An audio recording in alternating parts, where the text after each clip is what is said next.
It's the dictionary. It's the dictionary. It's the dictionary. It's the dictionary. It's the dictionary. It's the dictionary. It's the dictionary. Hello, word nerds. Welcome to the dictionary. My name is Spencer, and it is September 18th, 7:10 a.m. in the morning at my work office. All right, bunch of words, bunch of words, EMB words to be exact. To be exact. In fact, we are exact. Okay, the first word is embayment. E-M-B-A-Y-M-E-N-T. Noun from 1815. 1. Formation of a bay. It's a noun, it's a thing. The act of forming a bay is embayment. 2. A bay or a conformation resembling a bay. Conformation, yep, that's the word. It's a bay or it's something, it's like a bay. It's like a bay. Are you my bay? That's not this bay. Different bay. Let's see, my sound effect is going to be... Next is Emden. Capital E-M-B-D-E-N. Emden. You don't really say the B. This is a noun from 1903.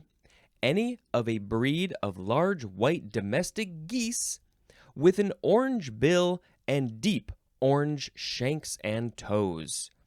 Their shanks and toes, I think that's their legs, probably. Their legs and toes and bill are orange. And I will post a picture on social media of this Emden.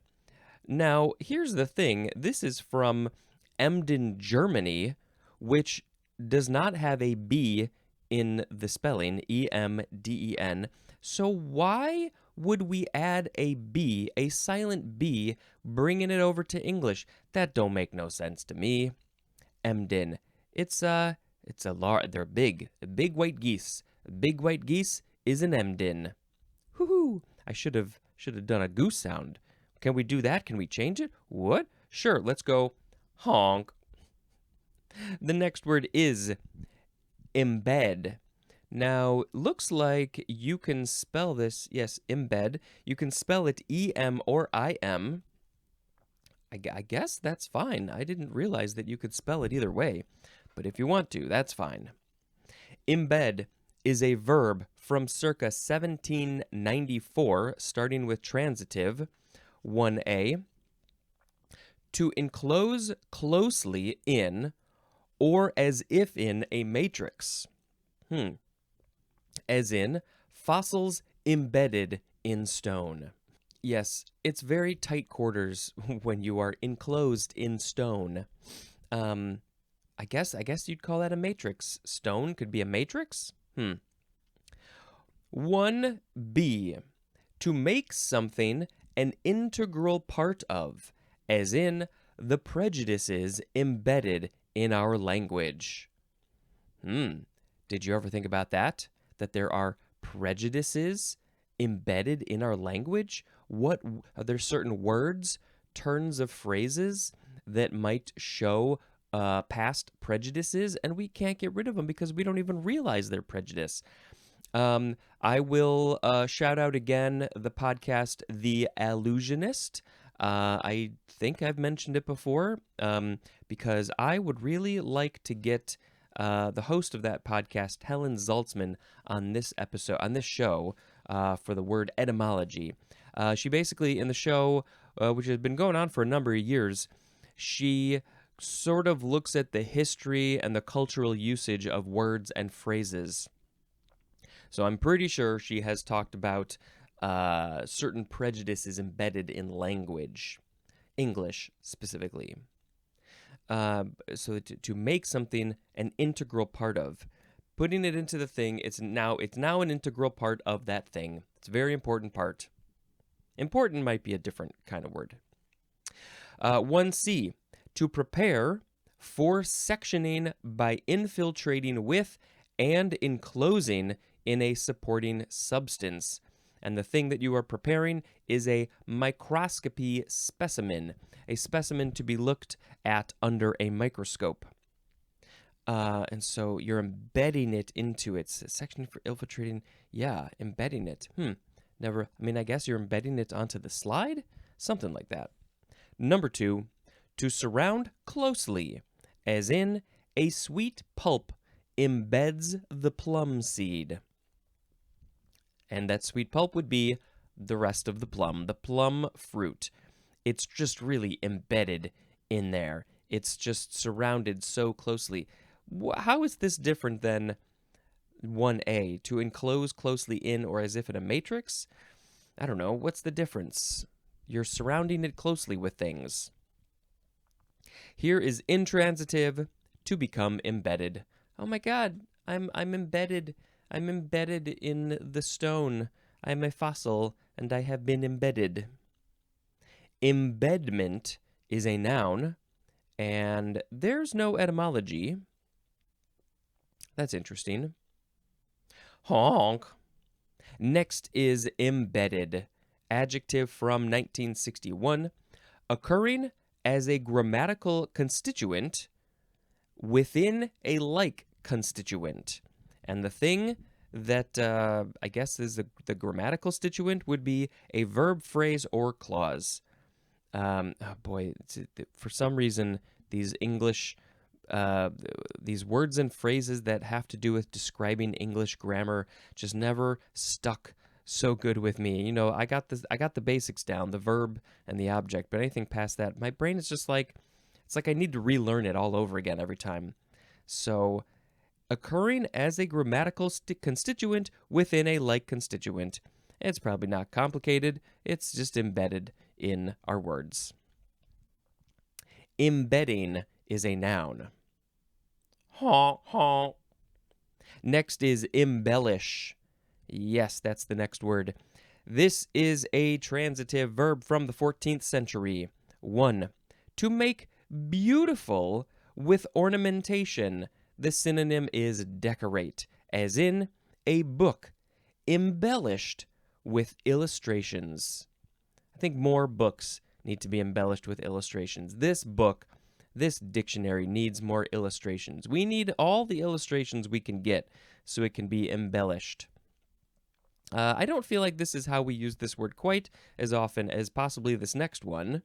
Number 2, to heighten the attractiveness of by adding decorative or fanciful details, and the synonym is enhance.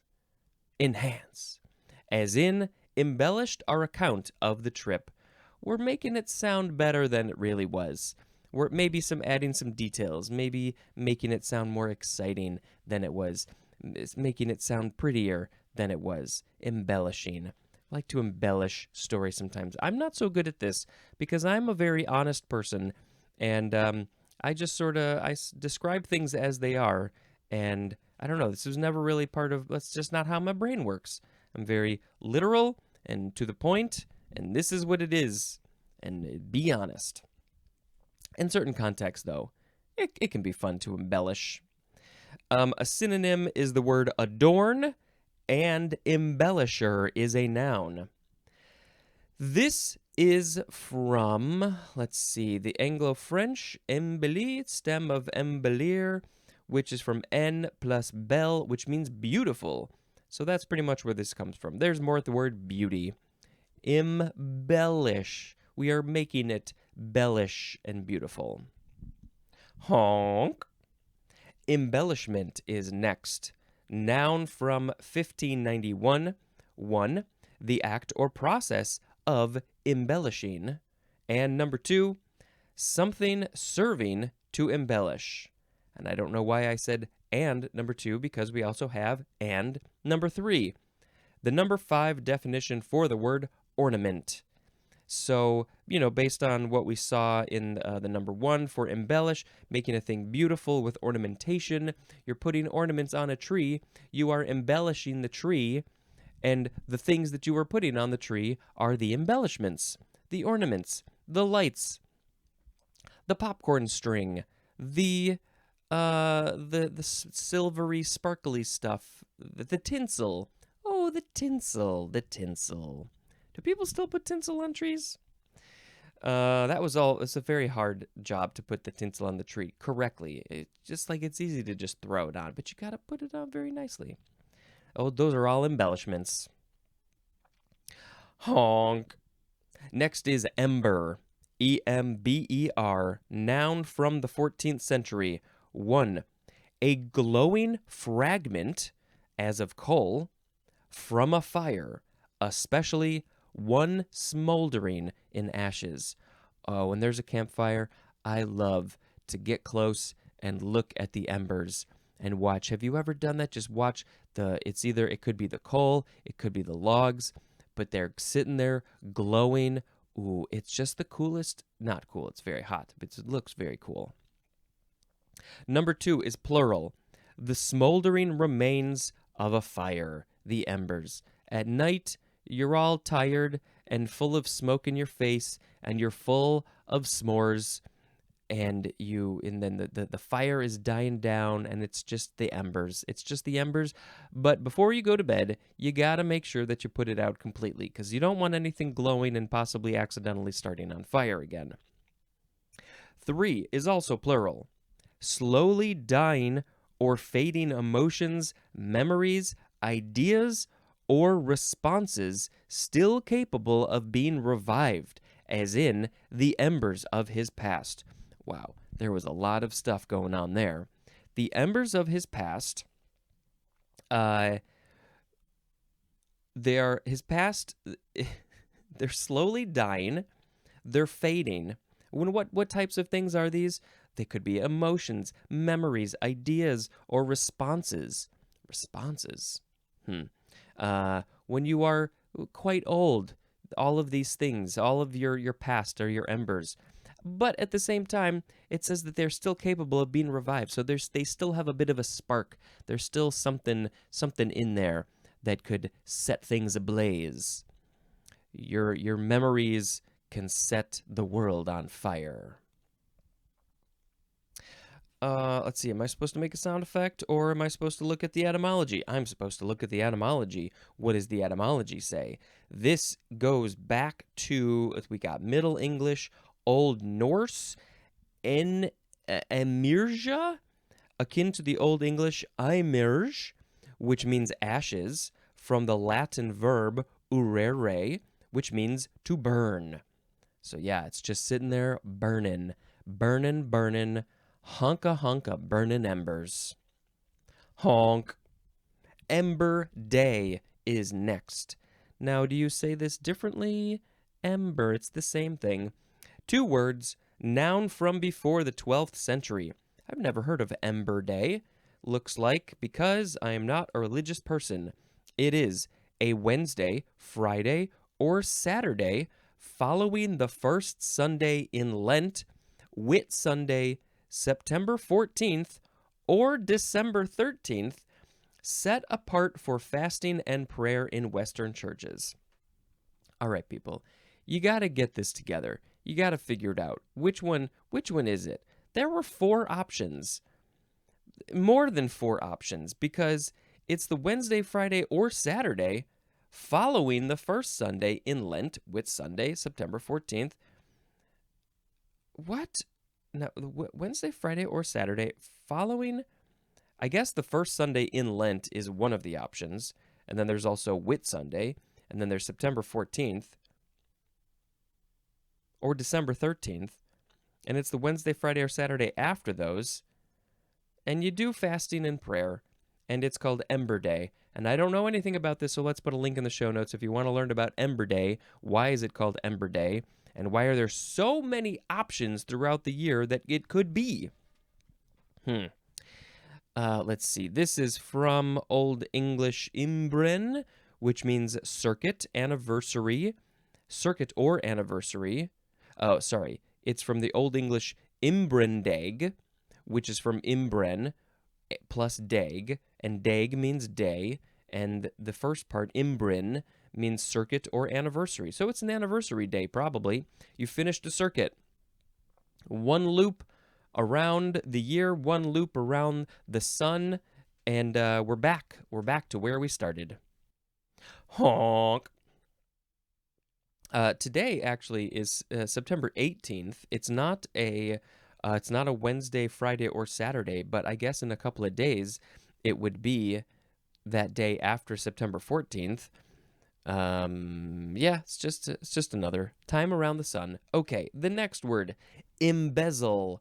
Embezzle. This is a transitive verb from the 15th century. To appropriate, I think that's how you would say that word there, to appropriate as property entrusted to one's care, fraudulently to one's own use. You are using something that has been put into your care illegally.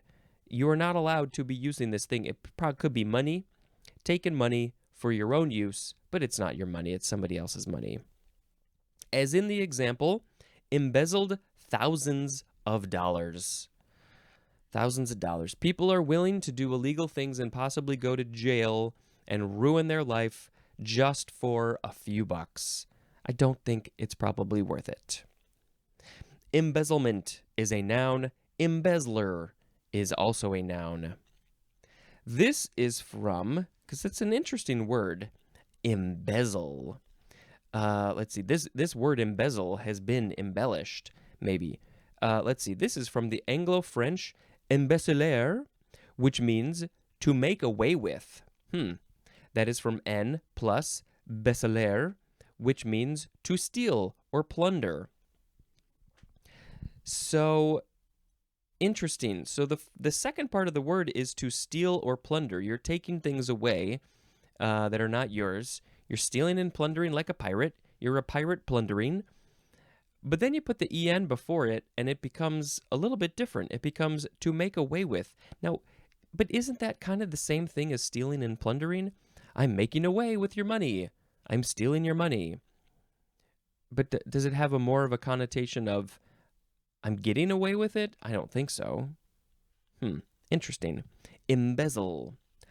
Honk. Embitter is next. Embitter. So it's bitter. Ooh, that tastes so bitter. Embitter. Bitter with an em. Transitive verb from the 15th century. 1. To excite bitter feelings in, as in, embittered by divorce. A divorce could bring up bitter feelings, bad feelings, negative feelings towards the other person or other people. I don't know. Depends on the context. To excite bitter feelings in. I don't know if I'd say excite, but yes, you're bringing them up, making you feel bitter. I feel so bitter against that person I'm divorcing. Number 2, to make bitter. That could be food or drink. If you want a cocktail to be made a little bit bitter, I don't know why you would. I don't understand why people like the bitter taste. A lot of people do. I don't. But there is a little thing called bitters. It's in a tiny little jar, a bottle, and you only want to put a dash or two because it's very strong, just a little bit to make it a little bitter. You want to embitter your cocktail. People do that. Embitterment is a noun. Honk, honk. Emblaze is next. First form, transitive verb from the 15th century. 1. To illuminate, especially by a blaze. So there's a blaze, there's a fire. Maybe there was an ember, and then it caught something on fire. And the whole point of this one, though, is that you are illuminating a room or something by the blaze. It is the only thing lighting the room, so you are emblazing the room. But we also have number 2, which is to set ablaze. Setting a fire, make it blaze up, emblaze. Honk. The second form of emblaze is where is it? It's a transitive verb. Now wait, the other one was a transitive verb also. Why do we got 2 intransitive verbs? This don't make no sense. Well, this one is from 1593. 1. This is archaic. The synonym is the number 1 definition for emblazon, which is our next word actually. Number 2, To adorn sumptuously, as in with gems and golden luster rich emblazed. That is a very beautiful quote from John Milton. With gems and golden luster rich emblazed. So you've embellished a thing with ornaments. You've made it fancy, emblazed it. I guess, well, let's look at the etymology. It is from en plus blaze, which means to blazon. To blazon, B-L-A-Z-O-N. And I guess the reason we have these two forms is one of them has to do with fire, and the other one has to do with more ornaments and decoration. So I guess they had to split them up that way. Honk. Emblazon with an O-N, that is next. This is a transitive verb from 1589, 1a, to inscribe or adorn with or as if with heraldic bearings or devices. These are the things on the shield. You're putting them on a shield to something, and you're emblazoning it. 1b, to inscribe as heraldic bearings on a surface. You're putting them on a thing. That's all it is. 2, synonyms are celebrate and extol, E-X-T-O-L. Not entirely sure what that means. As in, have his deeds emblazoned by a poet. Have his deeds emblazoned by a poet. Celebrated, I guess. So a poet is celebrating the things that he did, and so the poet is emblazoning him with all the good things that he did. By the way, that is a quote from Thomas Nash. If anybody would like to emblazon me in that way in poetry, make it an epic one. Emblazoner is a noun. Emblazonment is also a noun. It's kind of a fun word. Emblazon. Next, honk. It's our last word, emblazonry. E-M-B-L-A-Z-O-N-R-Y. Emblazonry. This is a noun from 1667. 1. Emblazoned figures. Also, brilliant decorations. These are the things that you're going to put on a thing to emblazon it, to embellish it. And then number 2, the act or part of emblazoning. Get me some emblazonry, please, because I want to embellish my heraldic shield. All right, I now need to pick a word of the episode. So today we had embayment, emden, embed, embedded. I said embedded, right? Yep. Embellish, embellishment, ember, ember day, embezzle, embitter, emblaze, emblazon, and emblazonry. Okay, let's see. Embellish, it's kind of a fun thing to do, but I think it kind of has the idea, at least in my brain, of it's a lie. It's a lie. And I don't love the line, but it's not entirely bad, but it could potentially have some negative connotations. Let's see. I don't know. I think I just like the word emblazonry. I think that's just a fun word. Emblazonry. Emblazonry. Yeah. That's fine. Just fine. I will quickly say another movie I watched, and I feel like... Did I talk about Popstar? Did I talk about Popstar? I don't think I did. I think I mentioned The Faculty and Popstar. This is a little bit older. It's from 2016, and the full title is Popstar, Never Stop, Never Stoppin'. Please, never stop. I had been wanting to see it for a long time. I just never got around to it, and it's so silly and dumb, but in, I feel like, such a brilliant way. And the fact what they were able to create, somebody was like, yes, here is a ton of money to get these people to be in your movie, to shoot on these huge stages with huge productions. They really went all out, and it's commenting on culture and music and everything, and it's a bit adult, but yeah, I think it's worth a watch because it's silly but smart. It's smart silly, and it's just fun and goofy, and it's great.